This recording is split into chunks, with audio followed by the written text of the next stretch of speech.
Start करूंगा सब कुछ। चलिए, ऐसा लग रहा है कि चल रहा है। चलिए, तो इंश्योरेंस क्या है? इंश्योरेंस एक तरह की इंडेमनिटी है। क्या है? इंडेमनिटी है, जिसको हम क्षतिपूर्ति भी बोलते हैं। ठीक है। और ये indemnity in terms of money है, यानी कोई भी अगर आपका कोई लॉस होता है, अब उस लॉस में क्या हो सकता है? गुड्स का लॉस हो सकता है, आपकी लाइफ का लॉस हो सकता है, और इवन आपकी हेल्थ का लॉस भी हो सकता है। तो इन चीज़ों में एक और चीज़ मैं जोड़ रहा हूं, इवेंट। ठीक है। बहुत टाइप ऑफ इंश्योरेंस हम बाद में पढ़ेंगे, बहुत वैरायटी में पढ़ेंगे, लेकिन इनमें से किसी का भी लॉस होता है तो उसकी इंडेमनिटी दी जाती है इन टर्म्स ऑफ रुपीज, यानी मनी। और ये जो इंडेमनिटी दी जा रही है, इसके लिए आपको पे करना पड़ता है। पे, और ये पे क्या है? एक तरह से आप ये मान लो सर्विस चार्ज मान लो। क्या? सर्विस चार्ज मान लो, या इसे फी मान लो। और इसी फीस को हम टेक्निकली बोलते हैं प्रीमियम। इंश्योरेंस की भाषा में इस अमाउंट को प्रीमियम बोलते हैं। और एक बड़ी इंपॉर्टेंट पॉइंट, ये प्रीमियम हमेशा एडवांस जमा होती है। ये प्रीमियम हमेशा एडवांस जमा होती है, और एडवांस में भी कई सारे फीचर हैं। ये एडवांस में मंथली, क्वार्टरली, हाफ ईयरली, या चलिए, तो आप इंश्योरेंस का बेसिक चीज समझ गए। अब हम ये जानते हैं कि इंश्योरेंस के मेजर टाइप क्या होते हैं। देखिए, अगर मैं इंश्योरेंस की बात करूं तो इंश्योरेंस जो होते हैं वो बेसिकली टू टाइप के होते हैं। एक को बोलते हैं हम लाइफ, और एक को बोलते हैं हम लोग नॉन लाइफ। एक लाइफ और एक नॉन लाइफ। ठीक है। तो जीवन का इंश्योरेंस अलग तरह का और नॉन लाइफ का अलग तरह का। चलिए, आपसे मैं एक क्वेश्चन पूछता हूं।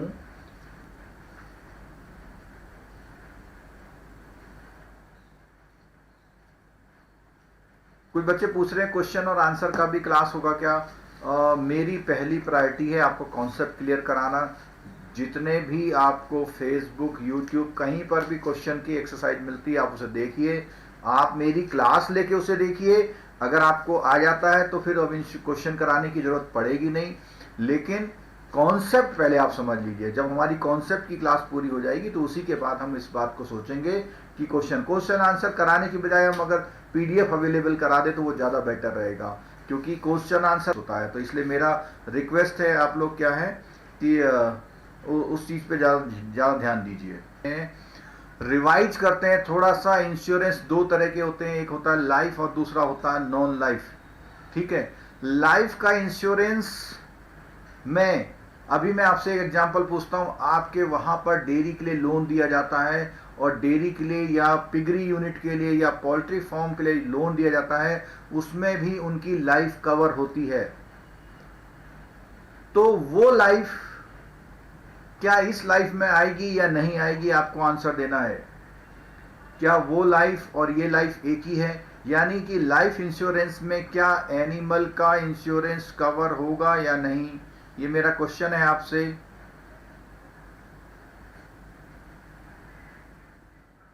मैं आपके आंसर का वेट कर रहा हूं, आएगी या नहीं आएगी।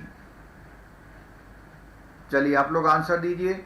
मैं यहां पे आंसर करता हूं, बिल्कुल नहीं आएगी। ये एनिमल की इंश्योरेंस लाइफ इंश्योरेंस में नहीं आती, ये आती है नॉन लाइफ में। ठीक है। और कुछ लोगों ने आंसर दिया है यस यस, तो इसीलिए मैंने ये क्वेश्चन आपसे पूछा था।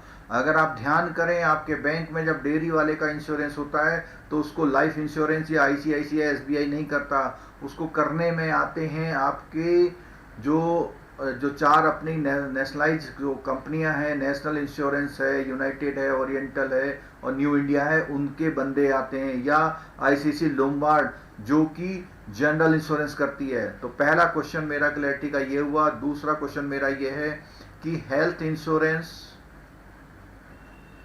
लाइफ में आता है या नॉन लाइफ में है, आपको बताना है। और नॉन लाइफ को मैं एक बात और लिख देता हूँ, जनरल बोलते हैं। नॉन लाइफ को हम लोग जनरल इंश्योरेंस बोलते हैं और लाइफ इंश्योरेंस। तो इस तरह से हमें बहुत क्लियर हो गया कि इंश्योरेंस दो तरह के होते हैं, लाइफ और नॉन लाइफ।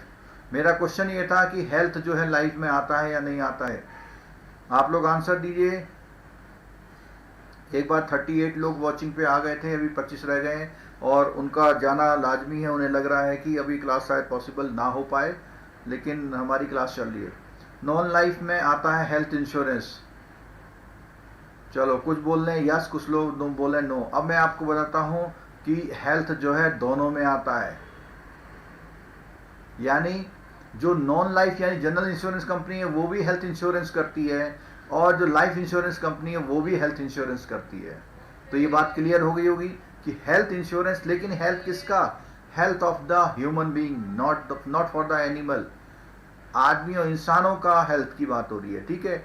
ये जो है लाइफ और नॉन लाइफ कंपनियां दोनों करती हैं। इसका एग्जांपल मैं बहुत सीधा सीधा दे सकता हूं कि life insurance corporation of India, LIC of India भी हेल्थ इंश्योरेंस करती है, और उसके अलावा आपका जो ये जनरल इंश्योरेंस कंपनी है वो भी हेल्थ इंश्योरेंस करती हैं, ठीक है। लेकिन ये प्रोडक्ट जो है बेसिकली जो नॉन लाइफ वाली कंपनियां बहुत करती हैं। और इसमें से हेल्थ में एक बात बता दूं मैं, एक कंपनी है स्टार हेल्थ।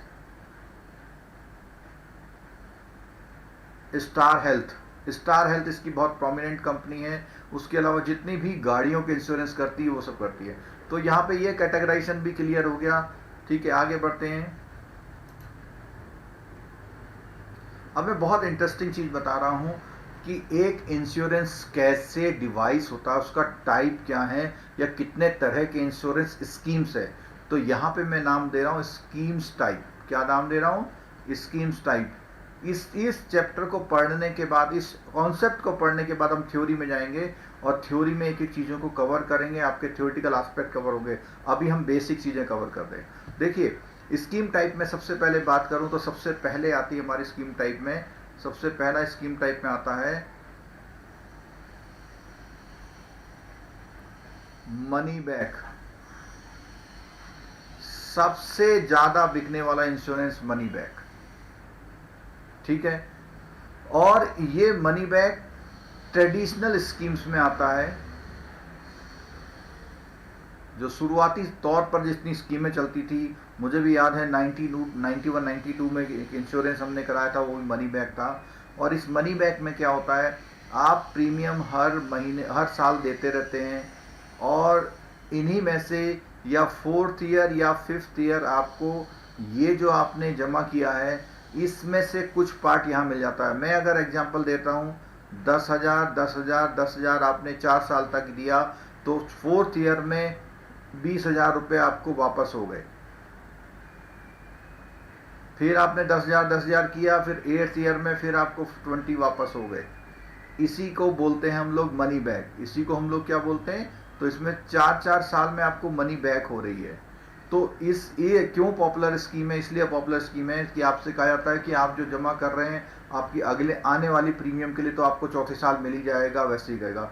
लेकिन मैं बहुत सिंसियर एडवाइस दूंगा, सबसे बैड स्कीम होती है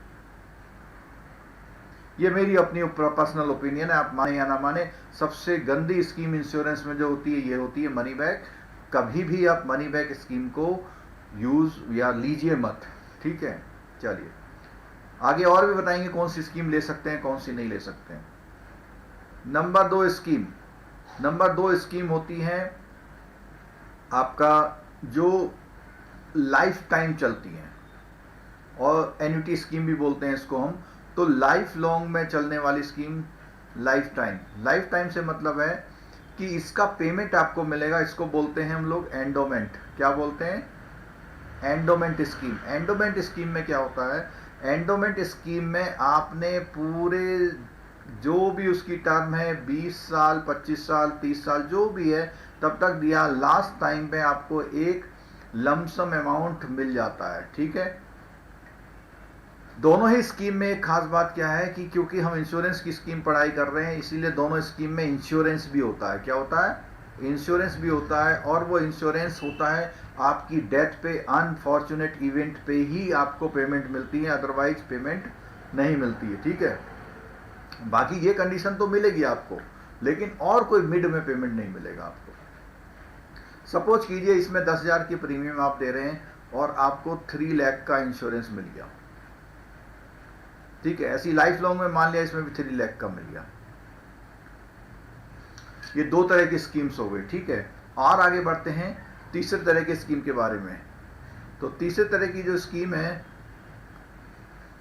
तीसरे तरह की स्कीम की अगर मैं बात करूं, पेंशन टाइप की स्कीम है। तो पेंशन टाइप की स्कीम में भी अगर मैं बात करूं तो आपने लाइफ टाइम दिया और मैच्योरिटी पर इसमें एक अमाउंट मिलता है प्लस, और बाकी पैसा फिर आपको मंथली मिलता है या ईयरली मिलता है, जैसा आप ऑप्ट करेंगे। यानी कुछ परसेंटेज तो आपको लमसम मिलेगा और बाकी पैसे की आपकी पेंशन बना दी जाएगी। वो इस तरह से काम करती है। और सपोज कीजिए इसमें भी कितने का, आपका 3 लाख का इंश्योरेंस है, 3 लाख का इंश्योरेंस है। मैंने 3 तरह की स्कीम्स बता दी। अब मैं जा रहा हूं चौथी तरह की स्कीम बताने आपको। फोर्थ टाइप में देखते हैं हम लोग। फोर्थ जो स्कीम्स होती हैं, जो आजकल मार्केट लिंक्ड स्कीम है। क्या है?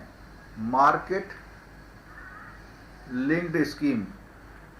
आपको आंसर करना है कि किसी मार्केट लिंक स्कीम को हम लोग LIC इंश्योरेंस की भाषा में क्या बोलते हैं। इसमें होता क्या है, बेसिकली वही सब कुछ होता है जैसा पहले हो रहा था। आप हर साल दिए चले जा रहे हैं, ठीक है, और जब आप निकाल रहे हैं तो आपको पैसा मिलेगा या डेथ क्लेम पर मिलेगा। और ये जो पैसा मिलेगा ये मार्केट वैल्यू के हिसाब से मिलेगा जो आपने पैसा लगाया है, मार्केट वैल्यू। और मार्केट वैल्यू का मतलब क्या है? शेयर मार्केट में आपके पैसे की क्या वैल्यू है, ये इस तरह से मिलता है। मार्केट वैल्यू, शेयर मार्केट में क्या वैल्यू है उसके हिसाब से मिलेगा आपको पैसा, ठीक है। ये कम भी हो सकता है और ज़्यादा भी हो सकता है, लेकिन जो हमने और स्कीमें पढ़ी, इन सारी स्कीमों में ये जो पैसा है आपका, ये हमेशा बढ़ेगा। मतलब जितना आप जमा कर रहे हैं उससे ज़्यादा ही होगा, चाहे धीरे धीरे हो ज़्यादा या तेजी से ज़्यादा हो, ठीक है। अच्छा, अब इंश्योरेंस की अगर बात करें इस स्कीम में, तो इस स्कीम में भी इंश्योरेंस आपका होता है।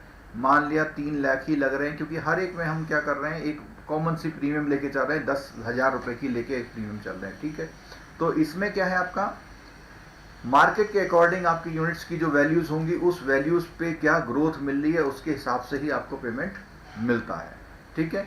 अच्छा, अब एक बात और सुनिए, इन सब स्कीमों में क्या चीज है, देखो पेमेंट कब है। इन सब स्कीम में पेमेंट है, मनी बैक अगर है तो मिडिल में पेमेंट है। और जो स्कीम्स हैं उसमें क्या है, डेथ अगर होगी आपकी या परमानेंट डिसेबिलिटी,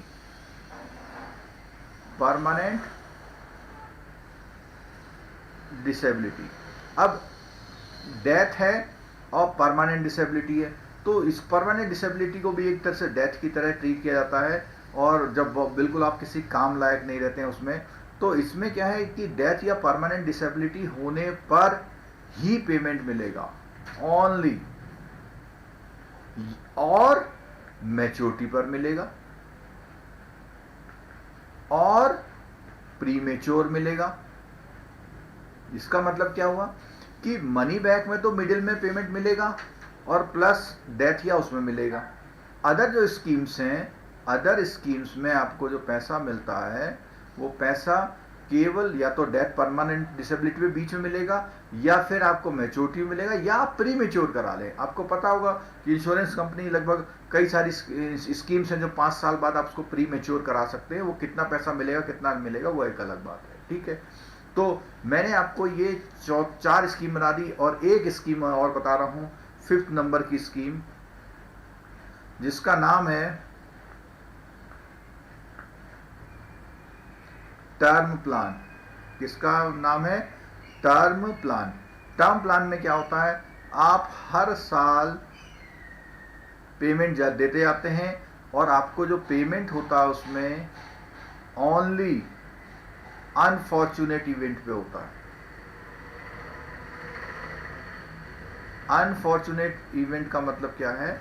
अनफॉर्चुनेट इवेंट का मतलब यह है कि आपको आपके साथ किसी होने वाले नुकसान पर ही पेमेंट मिलेगा। ठीक है, इसमें कोई भी मिडिल पेमेंट नहीं होता, कोई इसका प्री मेच्योर नहीं होता।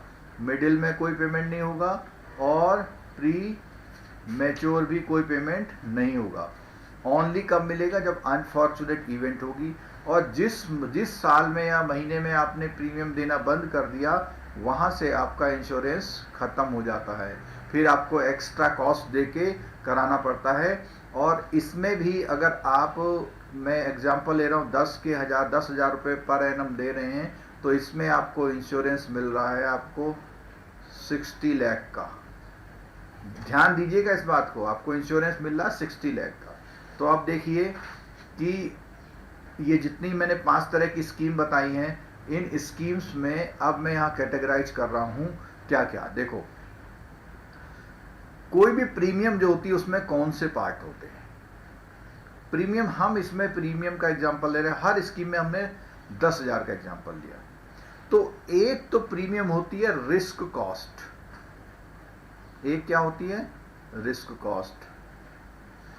अच्छा, मैंने बीच में एक क्वेश्चन पूछा था कि हमारे जो मार्केट रिलेटेड जो प्लान होते हैं उनको क्या बोलते हैं, तो कई बच्चों ने बहुत आंसर दिया, ULIP, unit linked insurance plan. बिल्कुल सही आंसर है। ऐसी इंश्योरेंस की स्कीम जिसमें मार्केट लिंक्ड ग्रोथ होती है, तो उसको हम बोलते हैं यूलिप प्लान। ठीक है, चलो। तो प्रीमियम जो होती है उसमें कौन कौन से पार्ट होते हैं? पहला पार्ट होता है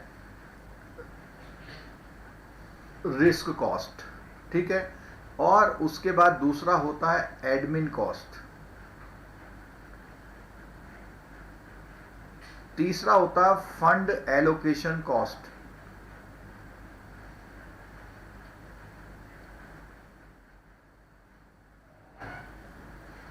उसके बाद आपका आता है सेविंग।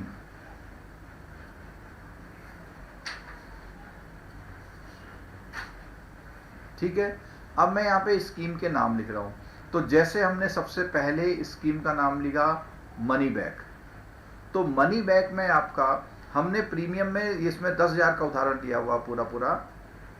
तो अगर 10,000 की मनी बैक पॉलिसी है आपकी, और आपका जो इंश्योरेंस कॉस्ट है, इंश्योरेंस अमाउंट, तो जैसे हमने हर एक में एग्जांपल दिया था 3 लाख का। 3 लाख का इंश्योरेंस में आपकी, सपोज कीजिए 700 आपकी क्या चली गई? रिस्क कॉस्ट, और 100 रुपये चली गई एडमिनिस्ट्रेशन कॉस्ट, और आपका फंड एलोकेशन इसमें कोई जाएगा नहीं क्योंकि ये मार्केट लिंक नहीं है। और बचा हुआ कितना है आपका सेविंग? तो 7 एक 800 यानी कि 9,200 रुपये आपके सेविंग में चले गए। ठीक है, पर यहां पे आप एक सुनिएगा, इसमें एक चीज बिल्कुल नहीं आई। क्या? एजेंट की कॉस्ट। क्या नहीं आई? एजेंट की कॉस्ट। तो इसको मैं थोड़ा सा करेक्ट कर दे रहा हूं, एक कॉलम और बढ़ा देता हूं मैं यहां पे। इस टेबल को देख लीजिएगा। तो ये जो 10,000 रुपए हैं, सबसे पहले 700 रुपए में श्रीधर जी ने पूछा है एनपीएस थर्ड टाइप स्कीम। तो एनपीएस इंश्योरेंस बिल्कुल नहीं है भाई। देखो, एनपीएस बिल्कुल इन्वेस्टमेंट है, ये एक प्रोविडेंट फंड की तरह काम करता है या पेंशन फंड की तरह काम करता है। इसका इंश्योरेंस से कोई भी मतलब नहीं है। ठीक है, हाँ, इसको आप देख के कह रहे होंगे कि पेंशन प्लान में जब हम रिटायर होते हैं तो कुछ पैसा इकट्ठा मिलता है, बाकी मंथली मिलता है, वो उसी तरह काम करते हैं पेंशन प्लान। ठीक है, चलिए। तो रिस्क कॉस्ट में 700 रुपए, एडमिन कॉस्ट में 100 रुपए, और एजेंट कॉस्ट में चले गए 1200 रुपए आपके। तो कितना हो गया? 2,000 रुपए आपके चले गए और 8,000 रुपए आपके सेविंग में गए। और इंश्योरेंस कितने का मिला? 3 लाख का। तो पहली मैंने स्कीम मनी बैक ली थी, दूसरी मैंने ली थी एंडोमेंट।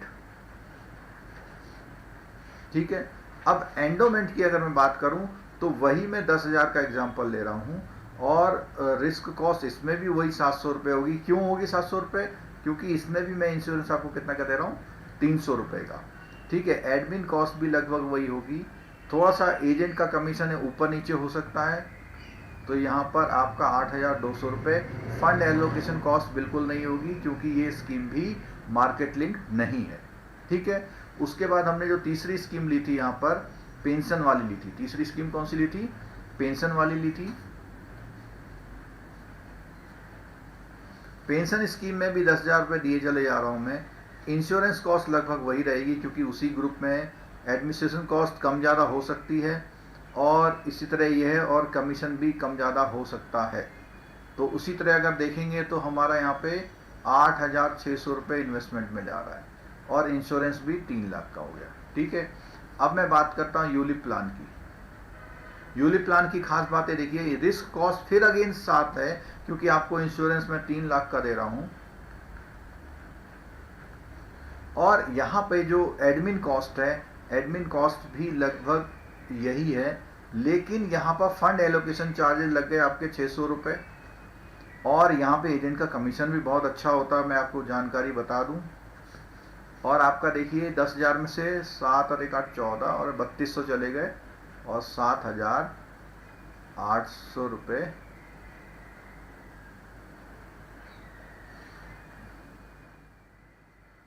इसमें हो गया 24 और 8 3200 रुपये, तो हो गया आपका 6,800 रुपये इस तरह से। ठीक है, इतनी बात आपको बिल्कुल समझ में आ गई तो यस लिख दीजिए। अगर इतनी बातें समझ में आ गई तो बिल्कुल यस लिख दीजिए।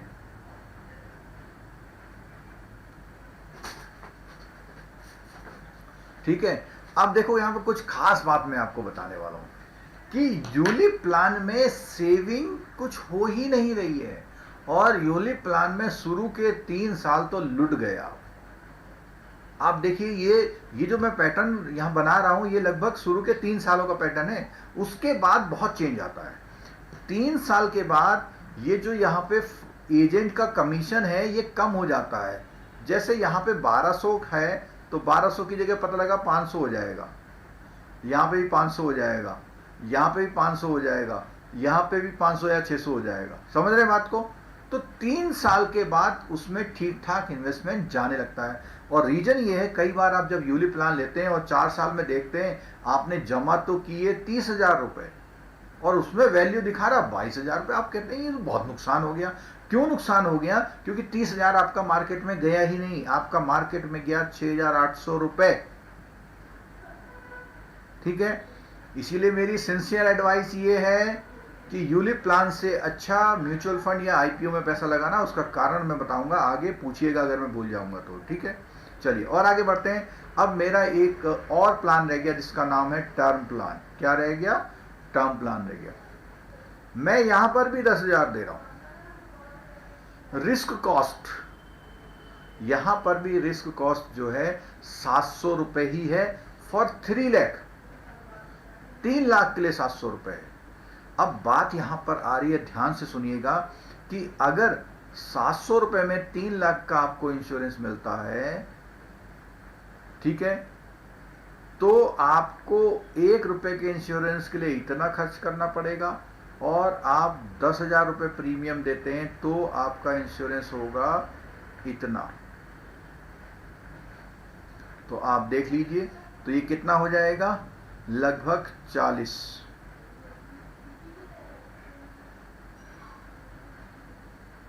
7 4 28 2 3 43 लाख का। देखिए चमत्कार हो गया नहीं हो गया? तो यहां पे इंश्योरेंस मैंने एग्जांपल में वहां पे 60 लिया था, कोई बात नहीं, 60 लाख। ठीक है, तो यहां पर देखिए आपको आपकी ये जो कॉस्ट है इसमें बहुत सारी कॉस्ट जो है यहां जा रही है। हम ये कह सकते हैं कि आपका 43 लाख के लिए लगभग उन्होंने ले लिया 9,800 रुपये, 100 रुपये यहां ले लिया और 100 रुपये एजेंट का कमीशन दे दिया। ठीक है, तो आपका जो है ये 10,000 रुपये इस तरह जीत गया। मेरे ख्याल से आपको ये बात बहुत समझ में आ गई होगी कि जो टर्म प्लान होते हैं वो टर्म प्लान में प्रीमियम कम क्यों होती है, ये बात बहुत क्लियर हो गई होगी। और टर्म प्लान का एग्जांपल मैं आपको दे दूं, आपके वहाँ जितने भी बैंक वाले सब बैठे हुए हैं, सबकी बैंक में एक पासबुक में एक इंश्योरेंस का वो जाता है, पर्सनल एक्सीडेंट इंश्योरेंस। और पर्सनल एक्सीडेंट इंश्योरेंस जो होता है, उस पर्सनल एक्सीडेंट इंश्योरेंस में 118 रुपये में 5 लाख का इंश्योरेंस। यहाँ 700 रुपये दे के भी 3 लाख का इंश्योरेंस मिल रहा है। क्यों? क्योंकि वो क्या है, उसमें कॉस्टिंग कम आती है। अब मान लिया 5 करोड़ लोगों ने इंश्योरेंस कराया, उसमें से मान लिया 100 लोगों की डेथ भी हो गई, तो बाकी लोगों की प्रीमियम तो कंपनी के पास बची है। तो ये बहुत ही अनफॉर्चुनेट इवेंट्स पे काम आता है। आमतौर पर इसमें एक्सीडेंटल डेथ ली जाती हैं, लेकिन कभी कभी नेचुरल डेथ भी हो जाती है किसी की। आज नहीं है, मान लिया 10 साल बाद उसे कोई बीमारी लग जाए, उसने प्लान ले रखा था तो उससे, ठीक है। अब मेरी बहुत सिंसियर एडवाइस सुन लीजिएगा। आपको मैंने पिछली क्लास में म्यूचुअल फंड बताया था, आज मैं इंश्योरेंस बताता हूं। अगर आप ऑनेस्टली खूब पैसा बढ़ाना चाहते हैं तो आप एक टर्म प्लान लीजिए प्लस म्यूचुअल फंड की एसआईपी ले लीजिए। लेकिन थोड़ी बहुत जानकारी होनी चाहिए। अगर जो बिल्कुल इस झंझट में नहीं पड़ना चाहते वो तो यूलिप वगैरह कुछ भी ले लीजिए, ट्रेडिशनल प्लान लीजिए, एंडोमेंट लीजिए, कुछ भी लीजिए, लेकिन टर्म प्लान जरूर लीजिए, क्योंकि टर्म प्लान आपको दे रहा है 50-60 लाख का इंश्योरेंस। और एक यूथ को आज की तारीख में 1 करोड़ का इंश्योरेंस जरूर करके रखना चाहिए। 10 साल बाद या 5 साल बाद वो 1.5 करोड़, 10 साल बाद वो 2 करोड़, और उसी हिसाब से अपने करोड़ को बढ़ाते रहना चाहिए। अपनी प्रीमियम कॉस्ट आपकी, जो जितने अभी मेरा वीडियो देख रहे हैं, अधिकतर लोग उसमें 24 से लेके 35 ईयर के बैठे हुए हैं इस क्लास में। तो उनसे मेरा बहुत सिंसियर एडवाइस है, आप एक टर्म प्लान लीजिए 60 लाख से लेके 1 करोड़ तक। आपकी प्रीमियम मुश्किल से 10 या 12 हजार रुपए जाएगी। मेरा खुद का कोई भी इंश्योरेंस नहीं है, सिर्फ एक इंश्योरेंस है, टर्म प्लान 1 करोड़ रुपए का। अगर मेरे साथ कुछ होता है तो उसमें 1 करोड़ रुपए फैमिली को मिल सकते हैं। वो अपने 5-10 साल काट सकती हैं, फिर अपने आप वो देखेंगी उन्हें क्या करना है, ठीक है। अब बात आती है कि जी मिलेगा कितना। हर आदमी का सवाल होता है, इंश्योरेंस करने जाता है, कहता है साहब मिलेगा कितना। अरे आप ये सवाल नहीं पूछो, ये पूछो मेरा इंश्योरेंस कितने का हो रहा है और मेरी प्रीमियम कितनी जाएगी। ये कोई नहीं पूछता। एजेंट भी आपको आएगा तो सबसे पहले ये बताएगा, आप सब 10,000 रुपए देंगे तो आपको 20 लाख रुपए मिलेगा 25 साल बाद। आपसे तो 20 लाख मिलेगा, लेकिन आप डेप्रिसिएशन, जो रुपये का डेप्रिसिएशन है उसके हिसाब से देखेंगे तो इंश्योरेंस कंपनी के जो रिटर्न होते हैं वो सेविंग बैंक के रिटर्न से भी कम होते हैं, due to these all kind of charges, क्योंकि वो आपके जो ग्रोथ होती है उससे। दूसरी बात आती है बोनस की। इंश्योरेंस कंपनी बोनस के लिए क्लेम करती हैं, वो उस कंपनी के परफॉर्मेंस उस साल का जो होता है उसी में से कुछ पैसा अपने जो प्रीमियम होल्डर हैं, जो पॉलिसी होल्डर्स हैं, उनको देती है।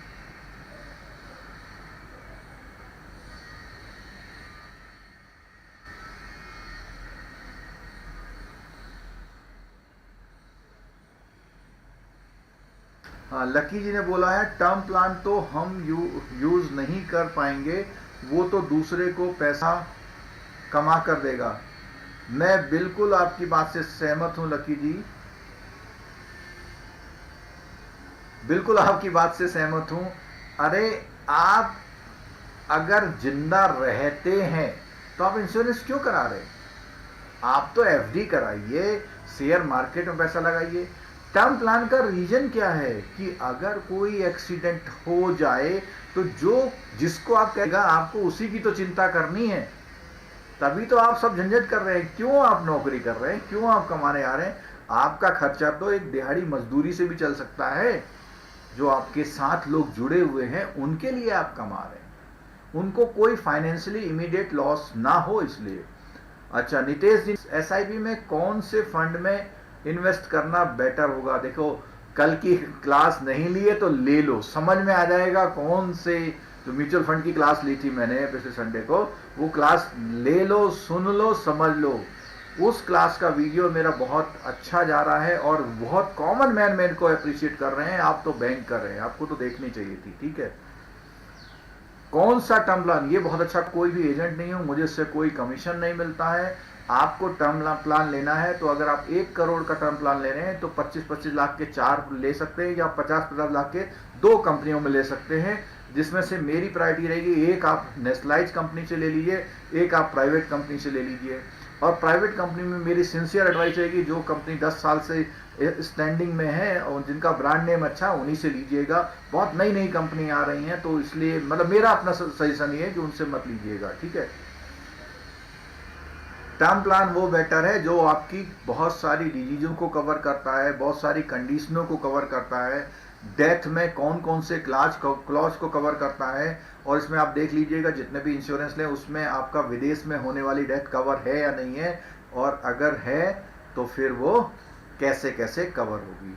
इतनी बातें समझ में आ गई तो मैं आगे बढ़ूं। अच्छा, एक चीज और एडवाइस है मेरी। कई लोग कहते हैं सर मैंने तो अभी लिया 25,000 रुपये साल का इंश्योरेंस और मुझे 2.5 लाख का इंश्योरेंस मिला है। मेरी बहुत सिंसियर एडवाइस ये है कि प्री मेच्योर का टाइम जैसे ही आए उसको प्री मेच्योर करा लो। जो नुकसान हो गया उसे साइड में छोड़ दो, वो नुकसान आपका भरपाई हो जाएगा आने वाले समय में। आपकी कोई प्लानिंग है, आप ये जो मैंने चार्ट बना के दिया, आप अपनी जो पॉलिसी आ रही है, मुझे आपसे ये है कि एक बच्चा केवल ये लिख दे उसकी प्रीमियम कितनी जाती है, उसको इंश्योरेंस कितने का मिला है, बस इतना बता दे मेरे को। एक बच्चा, जो आप लोग वॉचिंग कर रहे हैं उनमें से एक भी बच्चा ये बता दे कि मेरा कितने की पॉलिसी जा रही है और कितनी प्रीमियम है। अभी सारा दूध का दूध पानी का पानी इसी क्लास में हो जाएगा, ठीक है। और इसको आप करिएगा। और इसके अलावा भी आपको कोई हेल्प चाहिए होगी तो आप जो है मुझे कांटेक्ट कर सकते हैं। इसके अलावा जैसे मैंने बोला कि म्यूचुअल फंड में आप इन्वेस्टमेंट करें, और अगर आपकी थोड़ी सी जानकारी है तो आप इक्विटी मार्केट में भी इन्वेस्टमेंट कर सकते हैं। और इक्विटी मार्केट में इन्वेस्टमेंट करने के लिए आपको क्या है, डीमेट अकाउंट मस्ट है। देखिए पिंकू झा जी ने आंसर दिया 27,000 में 5 लाख का इंश्योरेंस। 5 लाख का। मेरा है 1602 इंटू 12,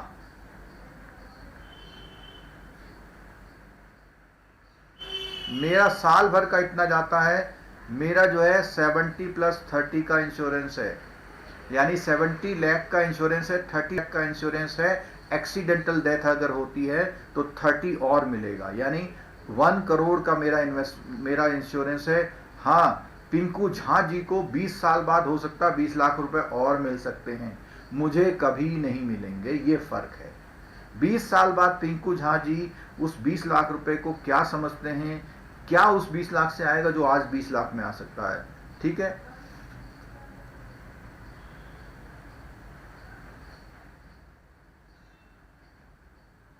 चलिए, LIC का जीवन आनंद लिया है, प्री मेच्योर कर दूं क्या? देखिए आप इसमें देखिए आपकी प्रीमियर कितनी जा रही है। अगर आपकी साल की 2-4 हजार रुपए जा रही है तो चलने दीजिए, कोई फर्क नहीं पड़ता। लेकिन 20,000-25,000 रुपए आप प्रीमियम दे रहे हैं, उससे बढ़िया क्या करिए, 10,000 रुपए का कई लाखों का इंश्योरेंस ले लीजिए और बाकी 10,000 रुपए SIP लगा दीजिए साल भर के लिए।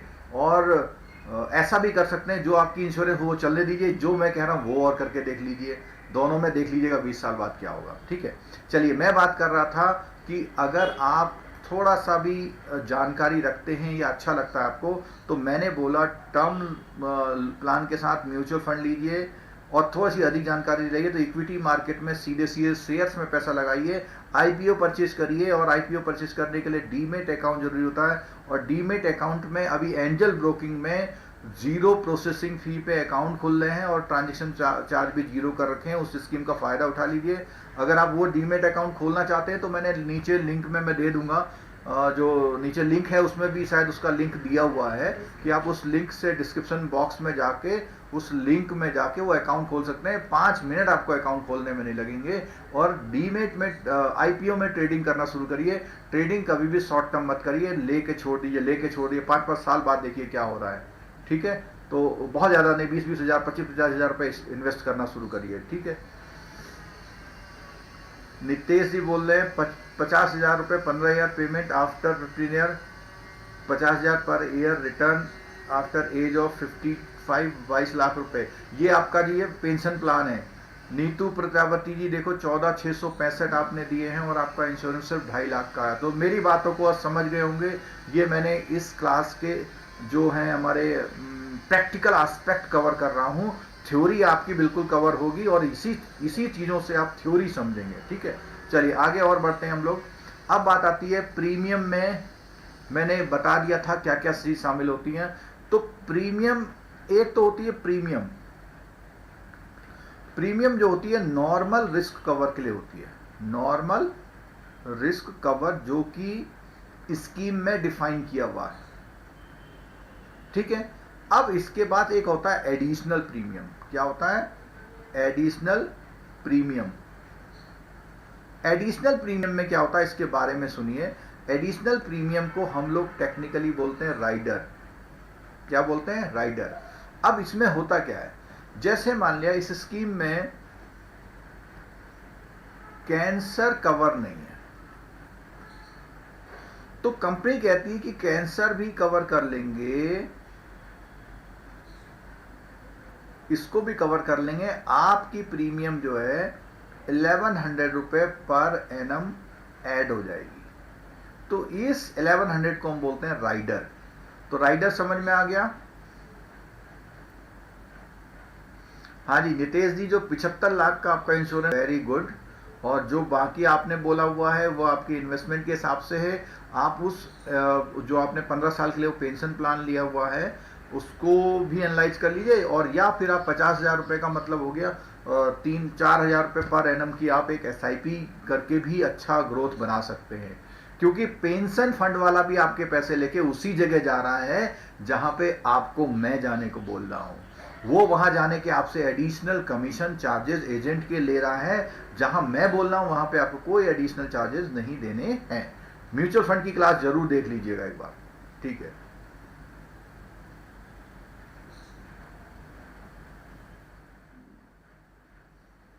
तो राइडर भी समझ में आ गया, बिल्कुल सी चीज समझ में आ गया। अच्छा, अब एक वर्ड होता है इंश्योरेंस कंपनी में, अंडर राइटर।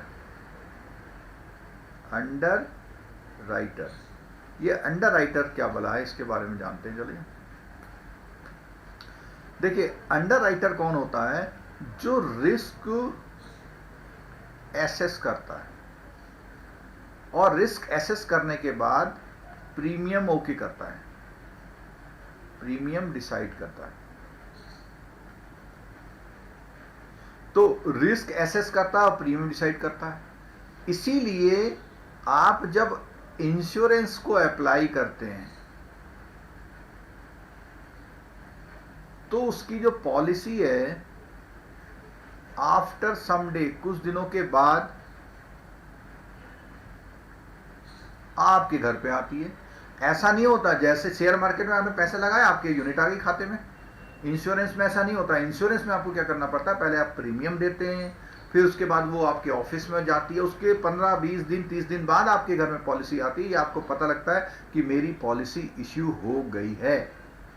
इस बीच में ये अंडर राइटर उसको ओके और नॉट ओके करता है। कैसे करता है? ओके करता है या नॉट ओके करता है। नॉट ओके करेगा तो आपसे क्या मांग लेगा? वो राइडर मांगेगा, भाई इतने पैसे और दो तब करूँगा। जैसे आप फॉर्म भरते हैं, आप में जितने लोग बैठे हैं आज तक किसी ने इंश्योरेंस का फॉर्म नहीं भरा होगा, अपना खुद का, दूसरों का भरा होगा। और कैसे?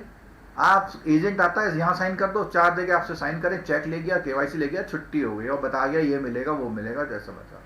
लेकिन अंडर राइटर क्या करता है, जब आपका फॉर्म वहां पहुंचता है, आपका एजेंट उसको भर के वहां पहुंचाता है, तो वो देखता है स्मोकिंग यस या no, accidental earlier no yes, कोई मेजर सर्जरी में गए यस नो, कोई डिजीज है यस नो, ये सारे चीजों को, आप विदेश यात्रा करते हैं यस नो, फैमिली में क्या स्थिति यस नो, सब चीजें एसेस करता है। और एक नॉर्मल जो टेबल होती है, उस टेबल के अकॉर्डिंग जो प्रीमियम होती है, उस प्रीमियम को जस्टिफाइड करता है। उस प्रीमियम के को क्या है? जस्टिफाइड करता है कि क्या ये प्रीमियम आपके लिए जस्टिफाइड होती है नहीं होती है, क्या इसको कुछ एडिशनल प्रीमियम से दिया जा सकता है, नहीं दिया सकता, तो आपकी पॉलिसी नहीं होगी। जैसे आपने लिखा स्मोकिंग करते हैं और अफगानिस्तान और अजरबैजान और क्या सीरिया वगैरह जाते रहते हैं, और क्या बोलते हैं ड्रिंकिंग भी करते हैं, और एरोप्लेन पे बहुत एरोप्लेन उड़ाते हैं, और कार के जो है वो हिमालयन कार रैली में भी जाते हैं, ठीक है, पुरानी हिस्ट्री भी खराब है, तो ऐसी कंपनी का यार इसको इंश्योरेंस क्यों दे रहे हो? ठीक है, थ्योरेटिकल पे बात नहीं कर रहा मैं अभी, पहले कॉन्सेप्ट समझ लो फिर थ्योरी बात करेंगे, ठीक है। आपकी बुक को लाइन टू लाइन कवर करूंगा, आप चिंता नहीं गांगपुर जी, ठीक है। और इंडिया फर्स्ट इज गुड, और अंजलि चौधरी पूछ रही क्या कुछ वो भी है, तो अच्छा उनको जवाब दे रहे हैं। इंडिया फर्स्ट देखो सब कुछ अच्छा है, उस पर भी हम बात करेंगे कि वो कंपनियों का रेगुलेशन कैसे कैसे होता है, कितने % FDI है, क्या क्या चीज़ें, सब कुछ होगा। ठीक है, चलो, तो ये भी क्लियर हो गया। अब हम छोटा सा ही बात कर रहे हैं कौन कौन सी चीज़ों का इंश्योरेंस हो सकता है। तो इंश्योरेंस में क्या है, देखो, सबसे पहले आपकी लाइफ का होता है। लाइफ में डेथ आता है एक वर्ड। डेथ दो तरह की होती है, एक्सीडेंटल और नेचुरल। नेचुरल में भी दो तरह की होती है, फुल एज पे होती है और मिडिल में होती है। फुल एज का मतलब, भाई मैं तो ये मानता हूँ 60 साल जी हुए तो बहुत जी लिए, जिस तरह का आजकल हेल्थ इश्यूज आ रहे हैं। ठीक है, और मिडिल एज का मतलब होगा 20, 25, 30, 40 साल में आपकी डेथ हो गई, अचानक कोई डिजीज निकल आई। तो एक तो हो गया डेथ। दूसरा होता है लाइफ में के बीच में, एक तो होता है लाइफ, एक होता है डिसेबिलिटी। डिसेबिलिटी की बात करेंगे तो दो होती है, एक होती है परमानेंट डिसेबिलिटी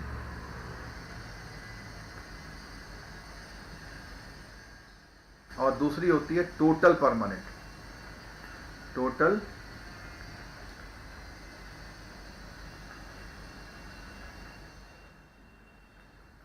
ठीक है, एक होगा परमानेंट डिसेबिलिटी, दूसरा होता है total permanent disability. Permanent disability का मतलब होगा आपका ये हाथ ऐसे कट गया। ठीक है, तो एक हाथ यहां से कट गया तो परमानेंट डिसेबिलिटी तो हुई, लेकिन आपकी लाइफ चलती रहती है। टोटल परमानेंट में क्या होगा, मतलब दोनों हाथ कट गए, दोनों पैर कट गए, आधा हिस्सा डैमेज हो गया, मतलब आपकी जो दिनचर्या है उसमें इफेक्ट आ गया, बड़ा इफेक्ट आ गया। ठीक है, तो उसको एट पार डेथ जैसा मान लिया था। ठीक है, फिर आपका होता है हेल्थ। आप बिल्कुल ठीक ठाक है, हेल्थ में कोई प्रॉब्लम हो गई तो हेल्थ की इंश्योरेंस है। उसमें डिजीज है, कौन कौन सी डिजीज कवर होंगी, कौन सी नहीं होंगी, उसके लिए राइडर्स हैं अलग अलग। हेल्थ इंश्योरेंस में बहुत राइडर लगते हैं। ठीक है, उसके बाद आपका हो गया इवेंट। अगर मैं जनरल में बात करूं, इवेंट का इंश्योरेंस, जैसे ये आईपीएल होना था और आईपीएल किन्हीं कारण से नहीं हो पाया, अगर उन्होंने इंश्योरेंस कराया होगा तो उसका पैसा उसको मिला होगा कंपनी को, लेकिन पता ही नहीं था कोरोना आ जाएगा। ठीक है, इवेंट के बाद आपका होता है गुड्स का। गुड्स में वो गुड्स का डैमेज फायर से हो जाए, दंगे हो जाएं, बलगरी हो जाए, डकैती चोरी हो जाए, ठीक है, थेफ्ट हो जाए, ठीक है, डैमेज हो जाए। और गुड्स के साथ में बात करूंगा मशीनरी का, व्हीकल का। ठीक है, तो ये कॉमन टाइप के थोड़े से इंश्योरेंस हैं। और ये इंश्योरेंस भी में भी एक आपका आता मरीन इंश्योरेंस आता है। ठीक है, मरीन के इंश्योरेंस की टर्म्स कंडीशन लग जाती है, क्योंकि पानी में आप जहाज में जा रहे हैं, 30 दिन की यात्रा है, बीच में एक टापू भी नहीं पड़ने वाला है आपको, फिर क्या होगा। तो वो उसमें रिस्क अलग तरह के होते हैं, एयर का होता है। ठीक है, तो ये परफॉर्मेंस का भी इंश्योरेंस होता है।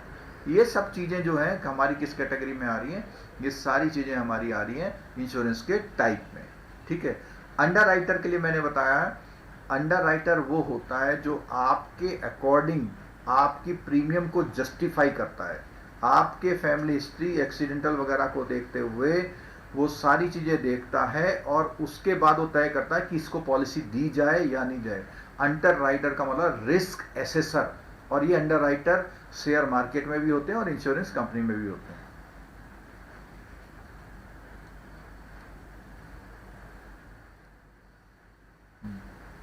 ठीक है, चलो, अंडर राइटर भी हो गया। तो साथियों, ये मैंने जो है एक इंश्योरेंस को पूरा जो है एक तरह से कवर कर दिया है कॉमन कॉन्सेप्ट में। चलिए अब चलते हैं थ्योरी की ओर। थ्योरी की ओर चलेंगे तो थ्योरी में टाइप ऑफ कंपनी की बात करता हूं।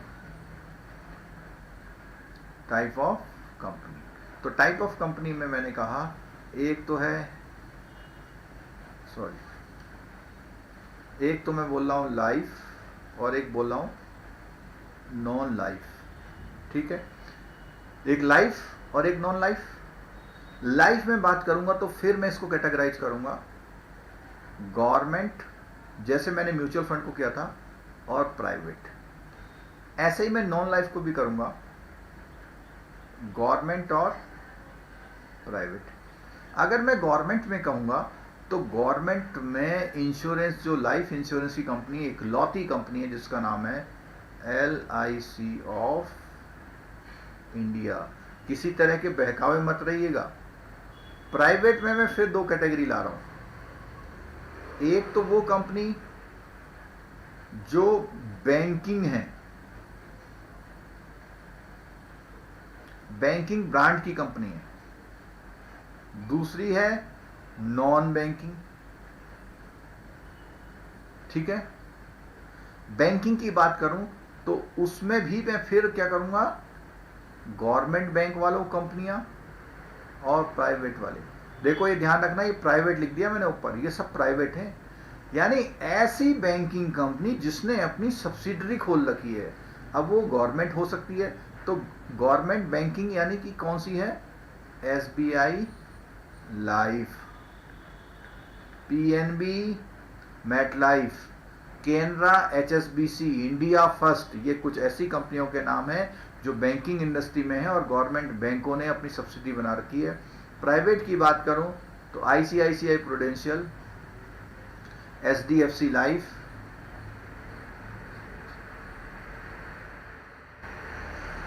एटसेट्रा। ठीक है, नॉन बैंकिंग की बात करूं तो रिलायंस इंश्योरेंस,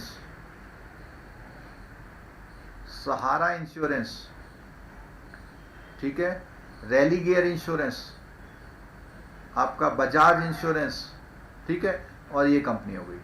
ठीक हो गया। अच्छा, अब मैं नॉन लाइफ में बात करूं तो नॉन लाइफ में जो गवर्नमेंट की कंपनी है वो 4 कंपनी है। आप लोग नाम बताइए, तब तक मैं बताऊं। और प्राइवेट में बात करूंगा तो प्राइवेट में फिर अगेन वही आएगा कि बैंक वाली और नॉन बैंक वाली। ठीक है, तो बैंकिंग में अगर मैं बात करता हूं तो SBI जनरल, और नॉन बैंकिंग की बात करूंगा प्राइवेट में तो ICICI लोम्बार्ड, सुना होगा आपने। ठीक है, तो इस तरह का ये करेक्शन चलता रहेगा। ठीक, अच्छा, इसमें बात करूंगा गवर्नमेंट में 4 कंपनियों के नाम मैंने पूछे थे, किसी ने जवाब नहीं दिया, लेकिन मैं देता हूं। चलो, आपका है national insurance company, the new India insurance assurance company, oriental insurance company, और एक कौन सी रह गई हमारी,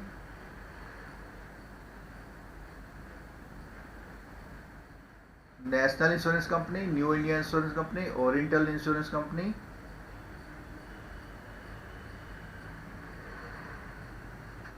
आप लोगों को भी आवाज नहीं आ रही कि आप लोग कुछ भी जवाब नहीं दे रहे हैं?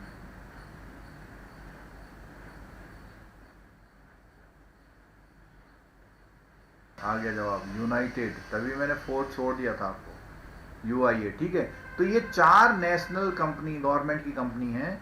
ठीक है, नॉन लाइफ में, और ये है। ठीक है, अब यहाँ पे कुछ खास बात सुन लीजिएगा। नॉन लाइफ की मैं बात करूं तो एक हमारा एस्पेक्ट है एग्रीकल्चर,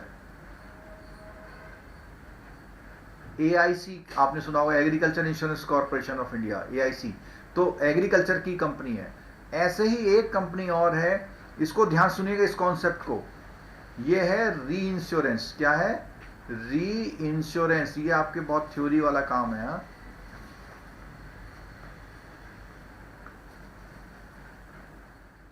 री इंश्योरेंस और एग्रीकल्चर इंश्योरेंस, इन दोनों का बहुत ध्यान से रखिएगा। री इंश्योरेंस कंपनी क्या होती है कि ऑलरेडी जो इंश्योरेंस होते हैं, ऑलरेडी इंश्योरेंस जो होते हैं उनको टेक ओवर कर लेती है।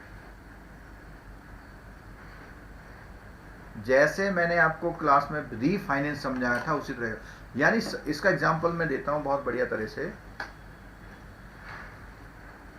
देखो, एक इंसान है, उसने अपना 5 लाख का इंश्योरेंस LIC से करा रखा है, और ऐसे ही बहुत सारे इंसान हैं।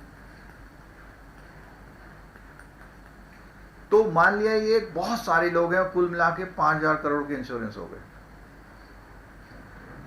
LIC ने 5,000 करोड़ के इंश्योरेंस कर रखे हैं, लेकिन हर कंपनी का एक रिस्क टेकिंग कैपेसिटी भी है।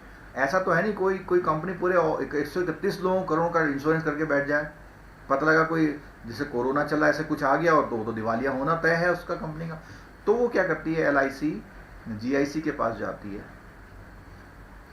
और जो प्रीमियम ली थी, सपोज कीजिए उसने 200 करोड़ रुपए की प्रीमियम ले रखी है, वो प्रीमियम GIC को दे देती है और ये सारा जो रिस्क है पहले यहां पे था वो ट्रांसफर हो जाता है इसके पास। यानी कि कुछ एक्सीडेंट होगा तो ये पेमेंट करेगी।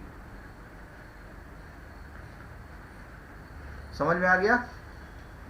री इंश्योरेंस समझ में आ गया? हाँ लकी बख्शी जी ECGC पे आ रहा हूं, बस 1 मिनट रुक जाइए आप।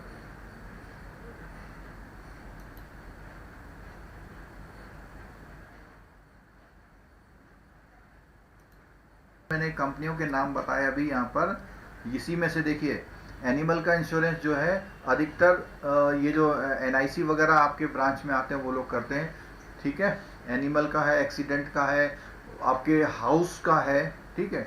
अच्छा, अब एक इसमें इंश्योरेंस रह गया जो क्रेडिट इंश्योरेंस, तो मैं इसको अलग से लिख रहा हूं, क्रेडिट इंश्योरेंस। अब क्रेडिट इंश्योरेंस में क्या होता है? क्रेडिट इंश्योरेंस में आपके लोन का इंश्योरेंस होता है लेकिन अगेंस्ट लाइफ, और इसमें भी दो हैं। एक तो है ECGC, export credit guarantee corporation, जो नहीं जो आपने एक्सपोर्ट किए हुए हैं उनके लोन का पैसा ना फंस जाए आपका, उसके लिए होता है। और दूसरा है आपका नॉर्मल जो डोमेस्टिक लोन्स हैं, डोमेस्टिक लोन्स। मुझे आपने आंसर देना है डोमेस्टिक लोन का जो ये क्रेडिट इंश्योरेंस है वो कौन सी कंपनियां करती हैं?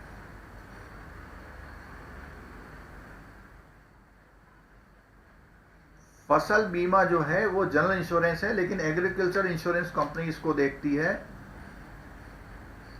अंकुर शुक्ला जी, ये आपके जितने क्वेश्चन आ रहे हैं एक एक क्वेश्चन हमारी इन क्लासों में कवर होगा, लेकिन थ्योरेटिकल एस्पेक्ट से कवर करेंगे, ठीक है। उसी समय उन चीजों को समझाते हुए चलेंगे।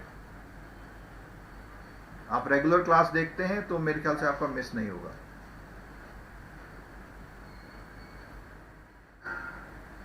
चलो ठीक हो गया, इतना बात भी समझ में आ गया। तो मैंने पूछा था कि क्रेडिट डोमेस्टिक लोन का किससे होता है। अगर आपने नाम सुना होगा, जब आप हाउसिंग लोन लेने जा रहे हैं तो आपका वो प्रोटेक्शन भी हो रहा है कवर, तो को प्रोटेक्शन किसी का ICICI लोम्बार्ड से हो रहा है, किसी का SBI जनरल से हो रहा है, तो वो लोग ये चीजें कराते हैं, ठीक है। NIC से भी करा रहे हैं।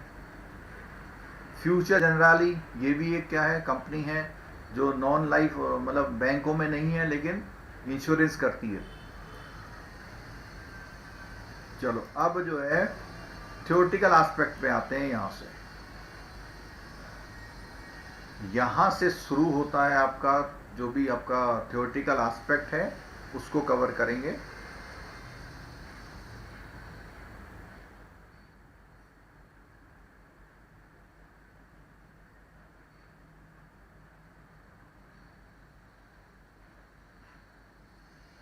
चलो तो बात करते हैं role and function of insurance company की बात अगर हम करेंगे तो इसमें सबसे पहले रोल फंक्शन में आता है हिस्टोरिकल बैकग्राउंड, और हिस्टोरिकल बैकग्राउंड में आता है कि 1818 में कोलकाता में फर्स्ट इंश्योरेंस कंपनी, क्योंकि अंग्रेज लोग आए थे वही वहाँ से इंश्योरेंस जैसा प्रैक्टिस लेके आए थे। जो है foreign and Indian insurers operating in India market till the nationalisation took place. कहने का मतलब है कि जब नेशनलाइजेशन हुआ तब तक फॉरेन कंपनी और नेशनल राष्ट्र इंडिया की और बाहर की दोनों कंपनियां यहाँ पर थी।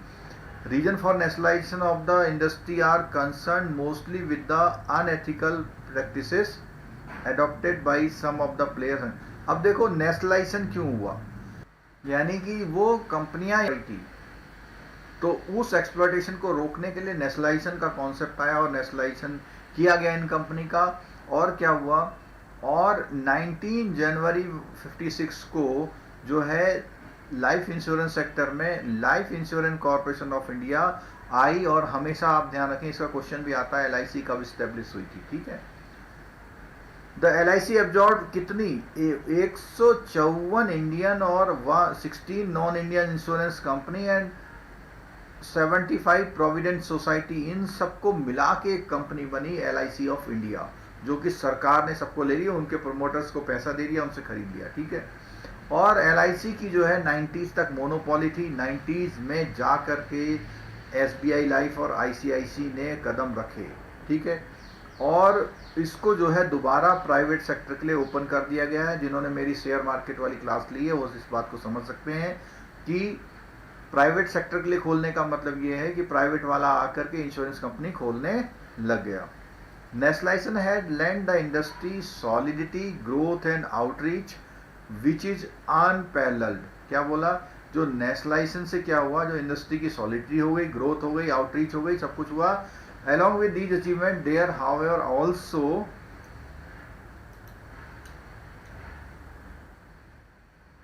grew a feeling of insensitivity to the need of the market, tardiness in the adoption of modern, अब tardiness का मतलब है सुस्त, हीला हवाली, in the adoption of the modern practices to upgrade technical. अब ये जो सरकारी कंपनी थी, जैसे सरकारी बैंक थे, बहुत धीरे धीरे काम कर रहे थे। अब जब प्राइवेटाइजेशन खुला तो उससे क्या हुआ, फिर उनके बीच में कस्टमर नीड को पूरा नहीं कर पाए थे। The committee on the reforms the insurance sector went into question to reform the insurance sector recommended in 1994 में जो रिकमेंडेशंस आई इंश्योरेंस सेक्टर के लिए, opening the sector of private participation to induce a spirit of competition amongst the various insurance to provide the choice of, अब कस्टमरों को choice provide करने के लिए, competition create करने के लिए ये सब कुछ हुआ। It was also the hope of the committee that such broad basing of the industry will ensure a better penetration in the insurance market of the country in the terms of gross domestic product. यानी उन्होंने बोला कि service industry में, gross domestic product में service industry का बहुत बड़ा एक पार्ट आएगा इस इंश्योरेंस कंपनी से, which remains at a very low level in comparison to some of the developing country और एशियन। कई एशियन रीजन में जो हमारी डेवलपिंग कंट्री हैं उनमें ऐसा जैसा डेवलपमेंट होना चाहिए था ऐसा इंडिया में नहीं था। Indian insurance industry has evolved into A truly competitive market monopoly इन 2001। अब क्या हुआ इसमें, 2001 में क्या हुआ, एक नया वो शुरू हुआ और वो जो मोनोपोली थी वो हटके कॉम्पिटिटिव मार्केट की तरफ आ गई। Due to the entry of private and foreign player, the new entrants have contributed to the sector development significantly by enhancing product awareness, promoting consumer education, creating more organized distribution channel।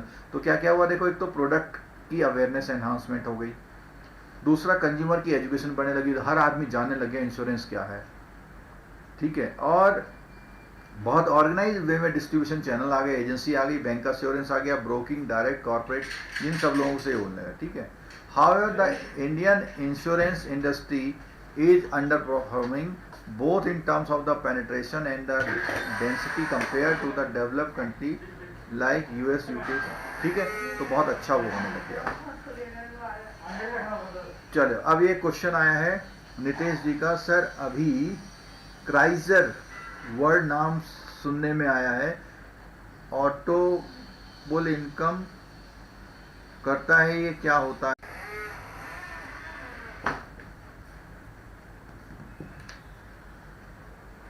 चलिए ये मेरे को अगर समझ में आएगा तो बताएंगे। चलिए अब बात आ रही है कि इन व्हाट इज इंश्योरेंस। मैंने कॉन्सेप्चुअली बता दिया theoretical.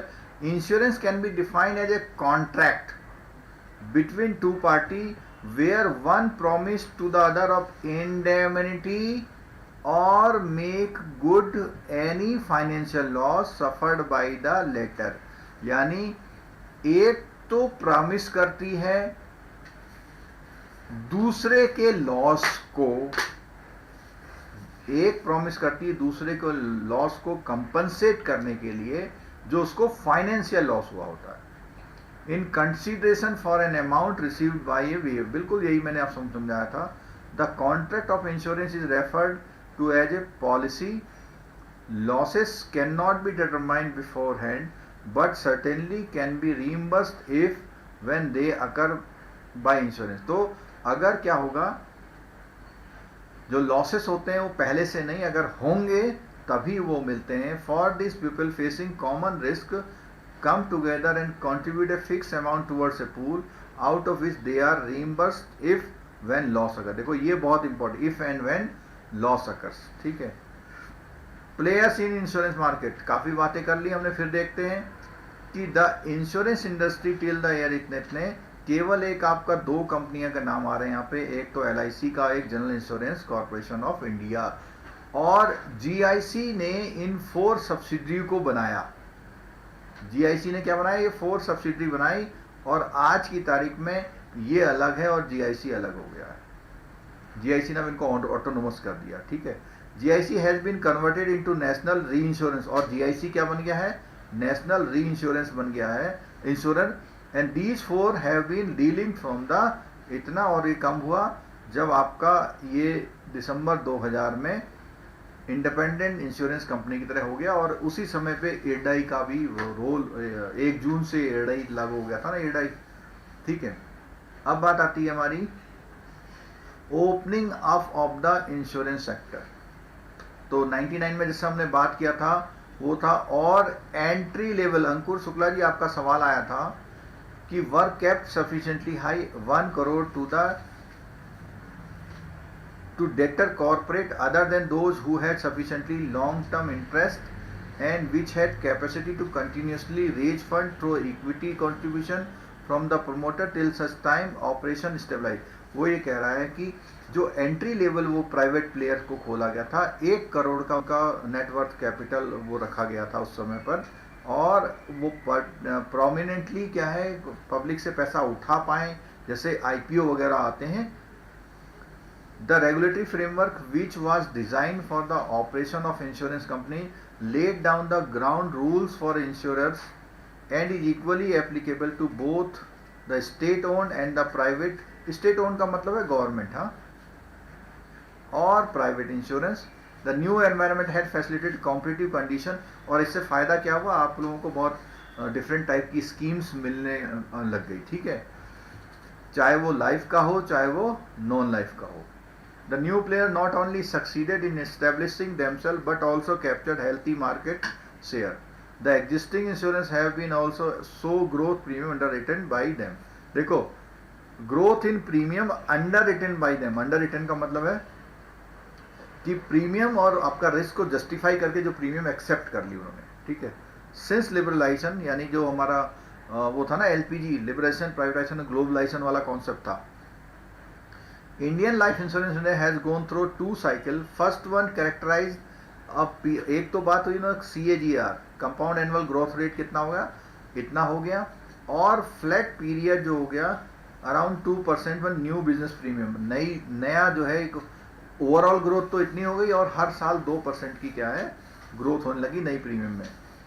In this period there has been an increase of penetration हुआ है, सब कुछ ये डेटा वैसे हैं, और सब्सटेंसिव ग्रोथ हुई मल्टीपल चैनल की, यानी एजेंसियों का हुआ, बैंक इंश्योरेंस यानी आपके ब्रांचों में इंश्योरेंस बिकने लगे, ब्रोकिंग आने लग गई, डायरेक्ट होने लगे, कॉर्पोरेट एजेंसी होने लगी, इन सब का डेवलपमेंट हो गया। और IRDAI, इसका नाम IRDAI है, उसकी एनुअल रिपोर्ट के अंदर 24 life and 27 non life insurance company कब थी, 2012-13 में, लेकिन अब तो ये ऐसे कुछ हो गई हैं कि 40-40 समझ लो, 40 लाइफ इंश्योरेंस और 40 हो गई, ठीक है।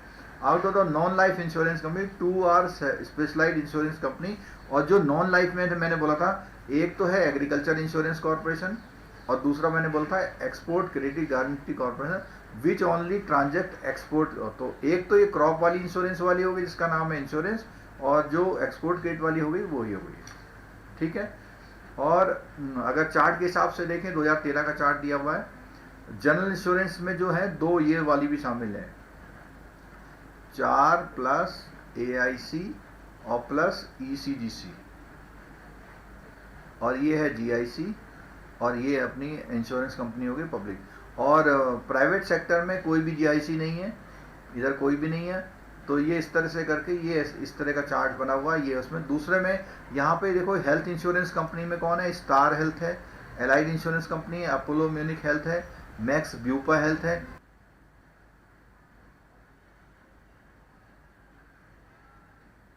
चलिए आज का क्लास हम यहीं ख़त्म कर रहे हैं, और ये हमारा 7वां कनेक्शन यूज हो चुका है, और हमारा आज का जो पर्पस था क्लास का वो पूरा ज़रूर हुआ है। शुरू में डिस्टरबेंस रही थी, लेकिन फिर उसके बाद कंटिन्यूस पौन घंटा 1 घंटा क्लास चल गई है, तो उससे काफ़ी कुछ हो गया है। अब हम जो हैं इसके अगले पार्ट में कवर करेंगे। इससे आगे वाला पार्ट बहुत इम्पॉर्टेंट टॉपिक है। इस टॉपिक से 3 या 4 क्वेश्चंस आपके एग्जाम्स में आते हैं और टेक्निकली क्वेश्चंस आते हैं, तो इसलिए आप क्लास में, अगली क्लासों में बने रहिएगा। और जाने से पहले जिन लोगों ने लाइक नहीं किया वो लाइक कर दीजिए, और अगर अभी भी कोई ऐसा है जिसने चैनल सब्सक्राइब नहीं किया है तो प्लीज़ कर लीजिए। तो इसी के साथ हम आपसे विदा लेते हैं, फिर मिलेंगे। और आप सबको थैंक यू, आप लोग क्लास में बने रहे, आगे आने वाली भी क्लास में बने रहिएगा, जिससे हमारा ग्रेजुअली ये कोर्स जो है फ्री कोर्स है वो चलता रहे। और जो लोग इस टाइमिंग के डिस्टरबेंस से परेशान हैं या लाइफ से परेशान हैं,